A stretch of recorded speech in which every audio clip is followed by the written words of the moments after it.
Book Six, Part One of The Republic, by Plato. This recording is in the public domain.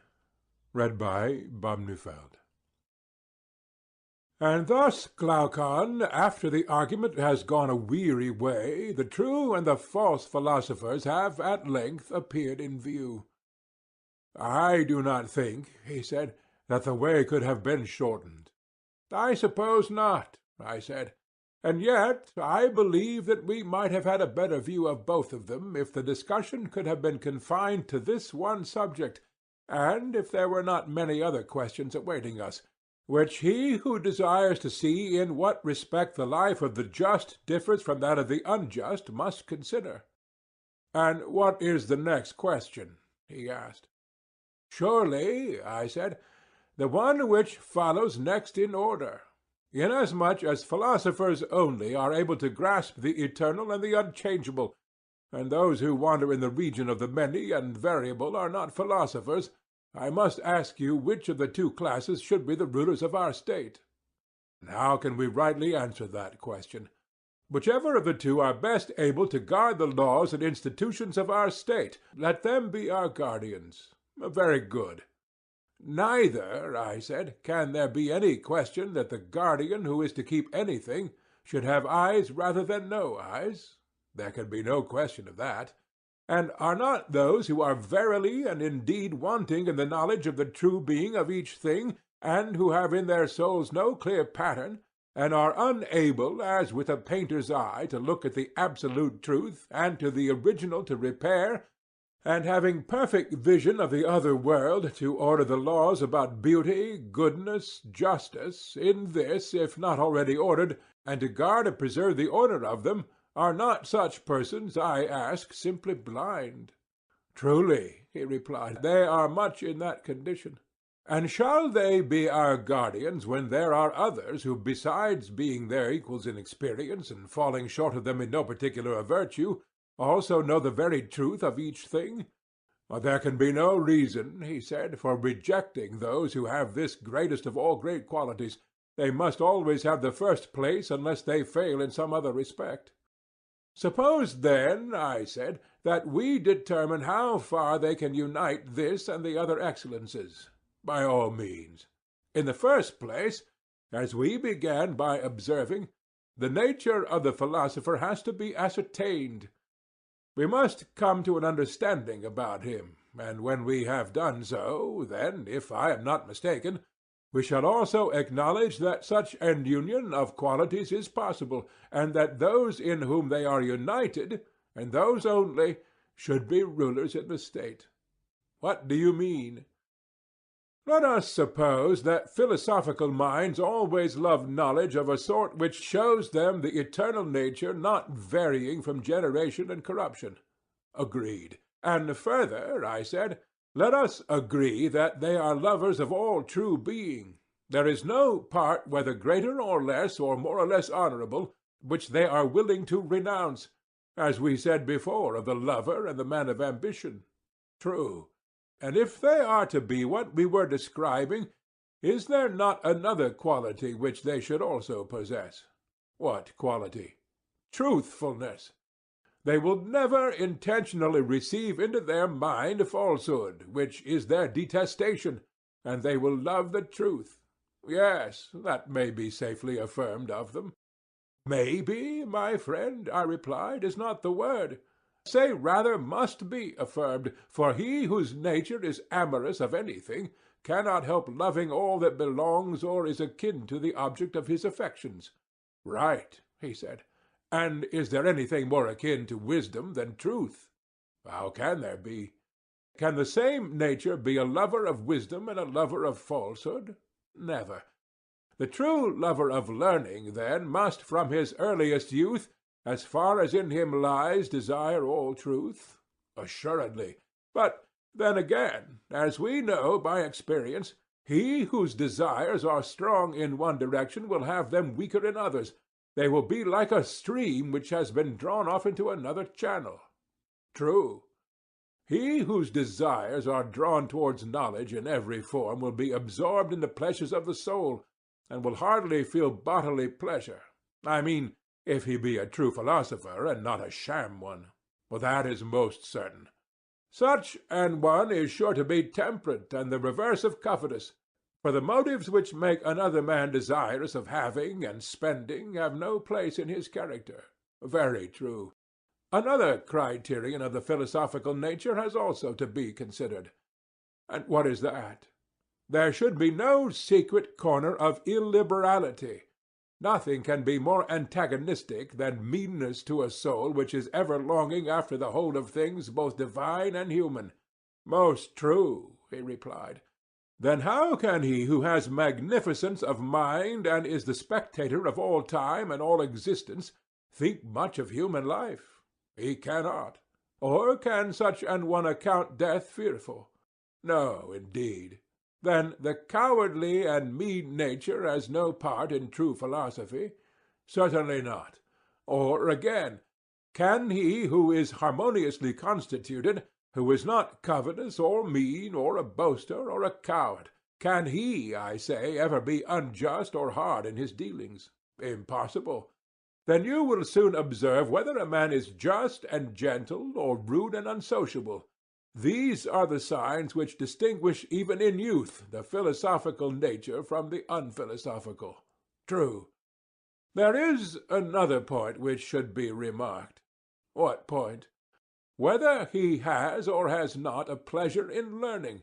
For no one will love that which gives him pain, and in which after much toil he makes little progress. Certainly not. And again, if he is forgetful and retains nothing of what he learns, will he not be an empty vessel? That is certain. Laboring in vain, he must end in hating himself and his fruitless occupation. Yes, then a soul which forgets cannot be ranked among genuine philosophic natures. We must insist that the philosopher should have a good memory. Certainly. And once more, the inharmonious and unseemly nature can only tend to disproportion? Undoubtedly. And do you consider truth to be akin to proportion or to disproportion? To proportion. Then, besides other qualities, we must try to find a naturally well-proportioned and gracious mind, which will move spontaneously towards the true being of everything. Certainly. Well, and do not all these qualities, which we have been enumerating, go together, and are they not, in a manner, necessary to a soul which is to have a full and perfect participation of being? They are absolutely necessary, he replied.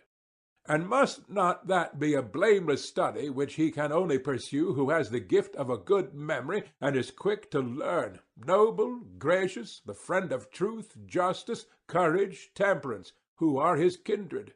The god of jealousy himself, he said, can find no fault with such a study. And to men like him, I said, when perfected by years and education, and to these only you will entrust the state. Here Adeimantus interposed and said, To these statements, Socrates, no one can offer a reply. But when you talk in this way, a strange feeling passes over the minds of your hearers. They fancy that they are led astray a little at each step in the argument, owing to their own want of skill in asking and answering questions. These littles accumulate, and at the end of the discussion they are found to have sustained a mighty overthrow, and all their former notions appear to be turned upside down. And as unskilful players of draughts are at last shut up by their more skilful adversaries, and have no peace to move, so they too find themselves shut up at last, for they have nothing to say in this new game, of which words are the counters, and yet all the time they are in the right. The observation is suggested to me by what is now occurring. For any one of us might say that although in words he is not able to meet you at each step of the argument, he sees as a fact that the votaries of philosophy, when they carry on the study, not only in youth as a part of education, but as the pursuit of their maturer years, must of them become strange monsters, not to say utter rogues, and that those who may be considered the best of them are made useless to the world by the very study which you extol. Well, And do you think that those who say so are wrong? I cannot tell, he replied, but I should like to know what is your opinion. Hear my answer. I am of opinion that they are quite right. Then how can you be justified in saying that cities will not cease from evil until philosophers rule in them, when philosophers are acknowledged by us to be of no use to them? You ask a question, I said, to which a reply can only be given in a parable. Yes, Socrates, and that is a way of speaking to which you are not at all accustomed, I suppose. I perceive, I said, that you are vastly amused at having plunged me into such a hopeless discussion. But now hear the parable, and then you will be still more amused at the meagreness of my imagination. For the manner in which the best men are treated in their own states is so grievous that no single thing on earth is comparable to it, and therefore, if I am to plead their cause, I must have recourse to fiction, and put together a figure made up of many things, like the fabulous unions of goats and stags which are found in pictures. Imagine that a fleet or a ship in which there is a captain who is taller and stronger than any of the crew, but he is a little deaf, and has a similar infirmity in sight, and his knowledge of navigation is not much better. The sailors are quarrelling with one another about the steering. Every one is of opinion that he has a right to steer, though he has never learned the art of navigation, and cannot tell who taught him or when he learned, and will further assert that it cannot be taught, and they are ready to cut in pieces any one who says the contrary. They throng about the captain, begging and praying him to commit the helm to them, and if at any time they do not prevail, but others are preferred to them, they kill the others or throw them overboard, and having first chained up the noble captain's senses with drink or some narcotic drug, they mutiny and take possession of the ship and make free with the stores. Thus, eating and drinking, they proceed on their voyage in such a manner as might be expected of them. Him who is their partisan and cleverly aids them in their plot for getting the ship out of the captain's hands into their own, whether by force or persuasion, they compliment with the name of sailor, pilot, able seaman, and abuse the other sort of man, whom they call a good-for-nothing. But that the true pilot must pay attention to the year and seasons and sky and stars and winds and whatever else belongs to his art, if he intends to be really qualified for the command of a ship, and that he must and will be the steerer, whether other people like or not, the possibility of this union of authority with the steerer's art has never seriously entered into their thoughts or been made part of their calling. Now, in vessels which are in the state of mutiny, and by sailors who are mutineers, how will the true pilot be regarded? Will he not be called by them a prater, a star-gazer, a good-for-nothing? Of course, said Adeimantus. Then you will hardly need, I said, to hear the interpretation of the figure, which describes the true philosopher in his relation to the state, for you understand already. Certainly. Then suppose you now take this parable to the gentleman who is surprised at finding that philosophers have no honor in their cities. Explain it to him, and try to convince him that their having honor would be far more extraordinary. I will. Say to him that, in deeming the best votaries of philosophy to be useless to the rest of the world, he is right. But also tell them to attribute their uselessness to the fault of those who will not use them, and not to themselves. The pilot should not humbly beg the sailors to be commanded by him. That is not the order of nature. Neither are the wise to go to the doors of the rich. The ingenious author of this saying told a lie. But the truth is that, when a man is ill, whether he be rich or poor, to the physician he must go, and he who wants to be governed, to him who is able to govern. The ruler who is good for anything ought not to beg his subjects to be ruled by him, although the present governors of mankind are of a different stamp. They may be justly compared to the mutinous sailors, and the true helmsmen to those who are called by them good-for-nothings and star-gazers. Precisely so, he said. For these reasons, and among men like these, philosophy, the noblest pursuit of all, is not likely to be much esteemed by those of the opposite faction. Not that the greatest and most lasting injury is done to her by her opponents, but by her own professing followers, the same of whom you suppose the accuser to say that the greater number of them are errant rogues, and the best are useless, in which opinion I agreed. Yes. And the reason why the good are useless has now been explained? True. Then shall we proceed to show that the corruption of the majority is also unavoidable, and that this is not to be laid to the charge of philosophy any more than the other? By all means. And let us ask and answer in turn, first going back to the description of the gentle and noble nature. Truth, as you will remember, was his leader, whom we followed always and in all things. Failing in this, he was an impostor, and had no part or lot in true philosophy. Yes, that was said. Well, and is not this one quality, to mention no others, greatly at variance with present notions of him? Certainly, he said.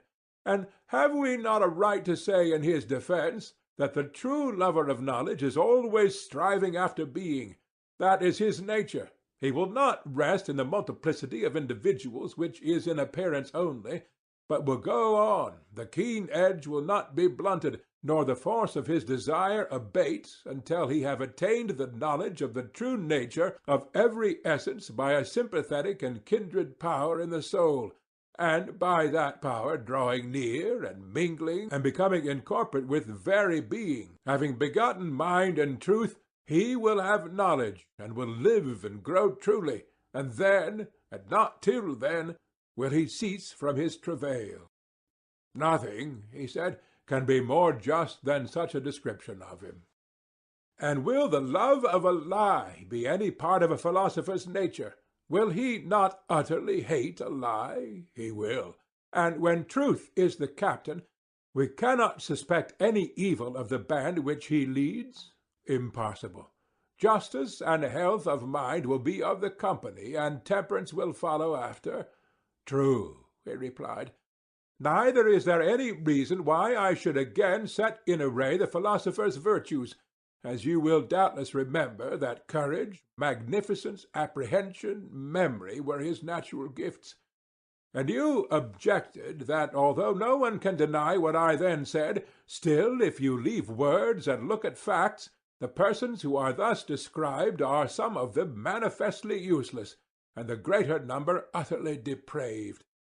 We were then led to inquire into the grounds of these accusations, and have now arrived at the point of asking why are the majority bad, which question of necessity brought us back to the examination and definition of the true philosopher. Exactly. And we have next to consider the corruptions of the philosophic nature, why so many are spoiled, and so few escape spoiling. I am speaking of those who were said to be useless, but not wicked. And when we have done with them, we will speak of the imitators of philosophy. What manner of men are they who aspire after a profession which is above them, and of which they are unworthy, and then by their manifold inconsistencies bring upon philosophy, and upon all philosophers, that universal reprobation of which we speak? What are these corruptions? He said. I will see if I can explain them to you. Every one will admit that a nature having in perfection all the qualities which we require in a philosopher is a rare plant which is seldom seen among men. Rare indeed. And what numberless and powerful causes tend to destroy these rare natures? What causes? In the first place, there are their own virtues, their courage, temperance, and the rest of them, every one of which praiseworthy qualities, and this is a most singular circumstance, destroys and distracts from philosophy the soul which is the possessor of them. That is very singular, he replied. Then there are all the ordinary goods of life, beauty, wealth, strength, rank, and great connections in the state. You understand the sort of thing. These also have a corrupting and distracting effect. I understand, but I should like to know more precisely what you mean about them. Grasp the truth as a whole, I said, and in the right way. You will then have no difficulty in apprehending the preceding remarks, and they will no longer appear strange to you. And how am I to do so? He asked. Why, I said, we know that all germs or seeds, whether vegetable or animal, when they fail to meet with proper nutriment or climate or soil in proportion to their vigor, are all the more sensitive to the want of a suitable environment, for evil is a greater enemy to what is good than to what is not. Very true. There is reason in supposing that the finest natures, when under alien conditions, receive more injury than the inferior, because the contrast is greater. Certainly. And may we not say, Adeimantus, that the most gifted minds, when they are ill educated, become preeminently bad? Do not great crimes in the spirit of pure evil spring out of a fullness of nature ruined by education rather than from any inferiority, whereas weak natures are scarcely capable of any very great good or very great evil? There I think you are right. And our philosopher follows the same analogy. He is like a plant which, having proper nurture, must necessarily grow and mature into all virtue, but if sown and planted in an alien soil, becomes the most noxious of all weeds, unless he be preserved by some divine power. Do you really think, as people so often say, that our youth are corrupted by sophists, or that private teachers of the art corrupt them in any degree worth speaking of? Are not the public who say these things the greatest of all sophists? And do they not educate to perfection young and old, men and women alike, and fashion them after their own hearts? When is this accomplished? He said. When they meet together, and the world sits down at an assembly, or in a court of law, or a theatre, or a camp, or in any other popular resort, and there is a great uproar, and they praise some things which are being said or done, and blame other things, equally exaggerating both, shouting and clapping their hands, and the echo of the rocks in the place in which they are assembled redoubles the sound of the praise or blame. At such a time will not a young man's heart, as they say, leap within him? Will any private training enable him to stand firm against the overwhelming flood of popular opinion, or will he be carried away by the stream? Will he not have the notions of good and evil which the public in general have? He will do as they do, and as they are. Such will he be? Yes, Socrates, necessity will compel him. And yet, I said, there is a still greater necessity which has not been mentioned. What is that? The gentle force of attainder or confiscation or death, which, as you are aware, these new sophists and educators who are the public apply when their words are powerless. Indeed they do, and in right good earnest. Now, what opinion of any other sophist, or any private person, can be expected to overcome in such an unequal contest? None, he replied. No, indeed, I said. Even to make the attempt is a great piece of folly. There neither is, nor has been, nor is ever likely to be, any different type of character which has had no other training in virtue but that which is supplied by public opinion. I speak, my friend, of human virtue only. What is more than human, as the proverb says, is not included. For I would not have you ignorant that, in the present evil state of governments, whatever is saved and comes to good is saved by the power of God, as we may truly say. I quite assent, he replied. Then let me crave your assent also to a further observation. What are you going to say? Why, that all those mercenary individuals, whom the many call sophists, and whom they deem to be their adversaries, do, in fact, teach nothing but the opinion of the many, that is to say, the opinions of their assemblies, and this is their wisdom. I might compare them to a man who should study the tempers and desires of a mighty strong beast who is fed by him. He would learn how to approach and handle him. Also at what times and from what causes he is dangerous, or the reverse, and what is the meaning of his several cries, and by what sounds, when another utters them, he is soothed or infuriated. And you may suppose further, that when, by continually attending upon him, he has become perfect in all this, he calls his knowledge wisdom, and makes of it a system or art, which he proceeds to teach, although he has no real notion of what he means by the principles or passions of which he is speaking, but calls this honorable and that dishonorable, or good or evil, or just or unjust, all in accordance with the tastes and tempers of the great brute. Good he pronounces to be that in which the beast delights, and evil to be that which he dislikes. And he can give no other account of them except that the just and noble are the necessary, having never himself seen, and having no power of explaining to others, the nature of either, or the difference between them, which is immense. By heaven, would not such an one be a rare educator? Indeed he would. And in what way does he who thinks that wisdom is the discernment of the tempers and tastes of the motley multitude, whether in painting or music, or finally in politics, differ from him who I have been describing? For when a man consorts with the many, and exhibits to them his poem or other work of art, or the service which he has done the state, making them his judges when he is not obliged, the so-called necessity of Diomede will oblige him to produce whatever they praise. And yet the reasons are utterly ludicrous which they give in confirmation of their own notions about the honorable and good. Did you ever hear any of them which were not? No, nor am I likely to hear. You recognize the truth of what I have been saying? Let me ask you to consider further whether the world will ever be induced to believe in the existence of absolute beauty rather than of the many beautiful, or of the absolute in each kind rather than the many in each kind. Certainly not. Then the world cannot possibly be a philosopher? Impossible. And therefore philosophers must inevitably fall under the censure of the world? They must. And of individuals who consort with the mob and seek to please them? That is evident. Then do you see any way in which the philosopher can be preserved in his calling to the end?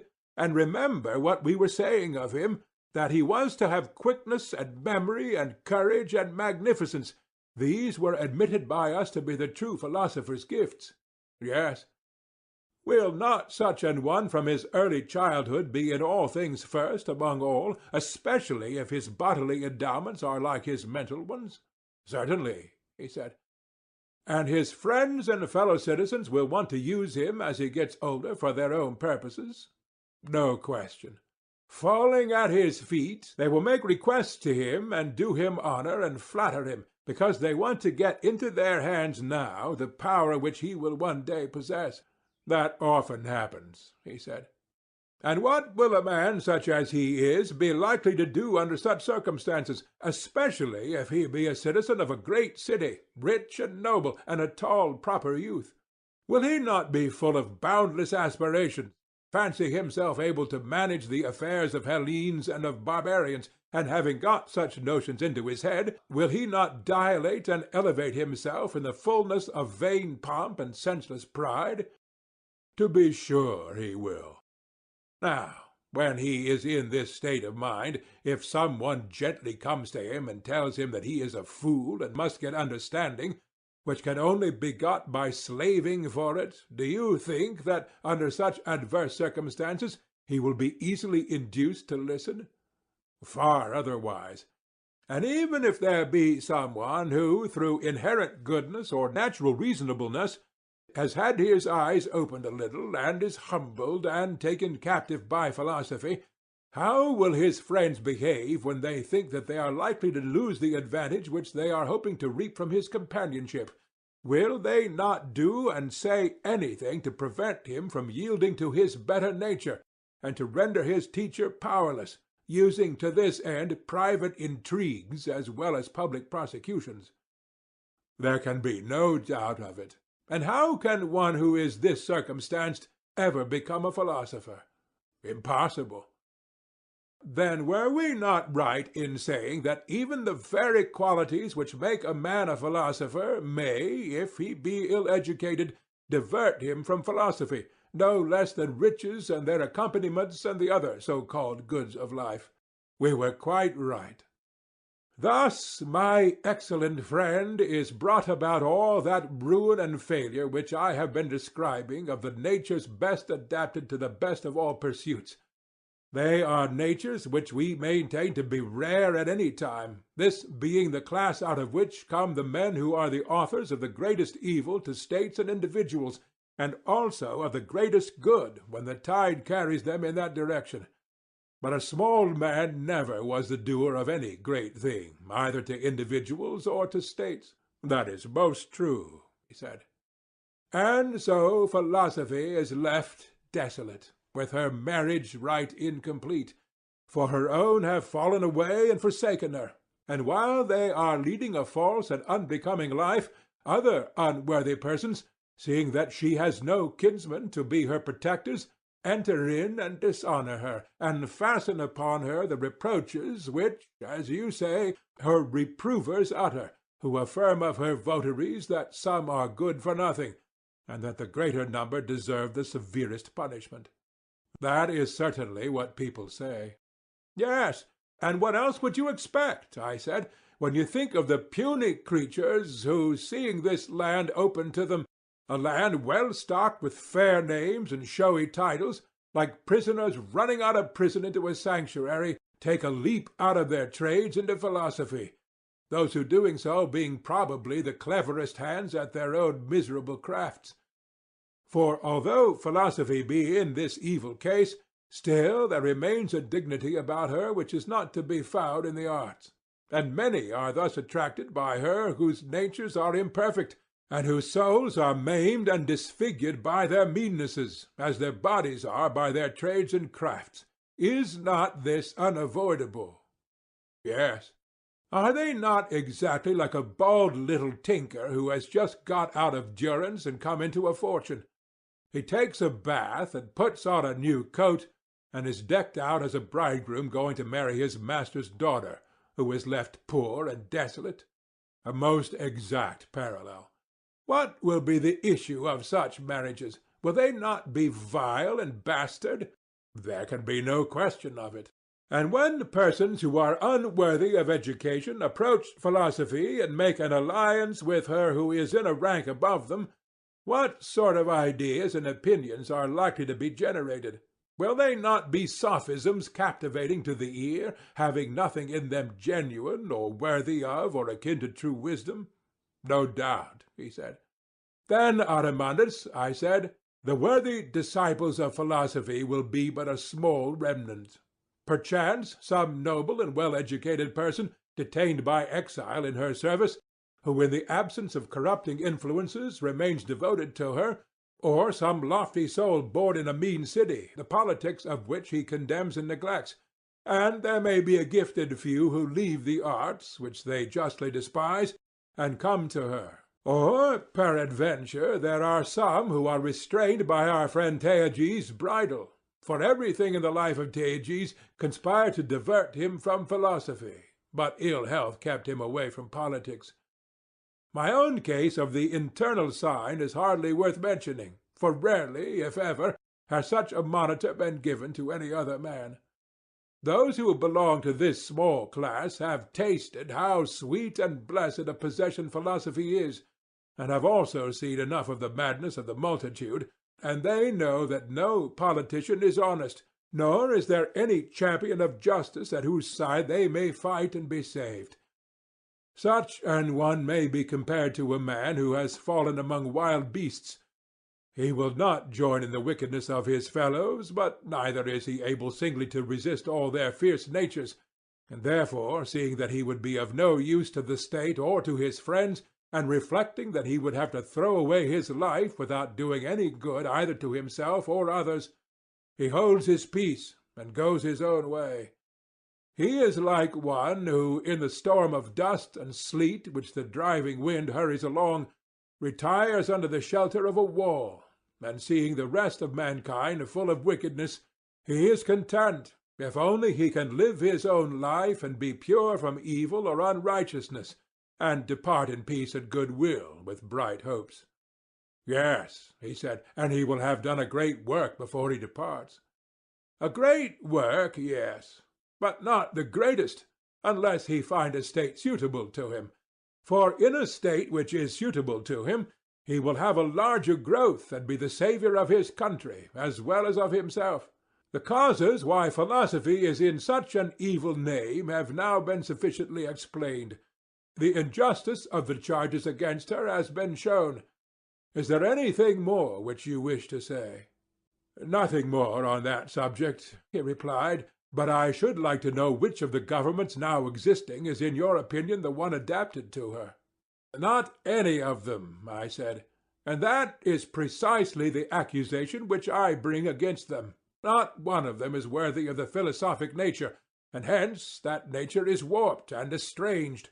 As the exotic seed which is sown in a foreign land becomes denaturalized and is wont to be overpowered and to lose itself in the new soil, even so this growth of philosophy, instead of persisting, degenerates and receives another character.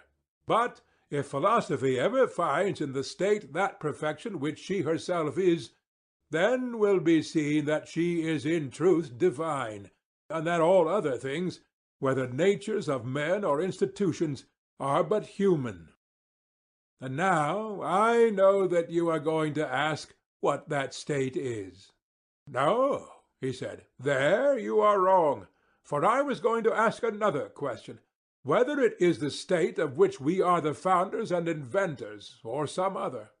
Yes, I replied, ours in most respects, but you may remember my saying before that some living authority would always be required in the state having the same idea of the constitution which guided you when as a legislator you were laying down the laws. That was said, he replied. Yes, but not in a satisfactory manner. You frightened us by interposing objections, which certainly showed that the discussion would be long and difficult, and what still remains is the reverse of easy. What is there remaining? The question how the study of philosophy may be so ordered as not to be the ruin of the state. All great attempts are attended with risk. Hard is the good, as men say. Still, he said, let the point be cleared up, and the inquiry will then be complete. End of Part 1.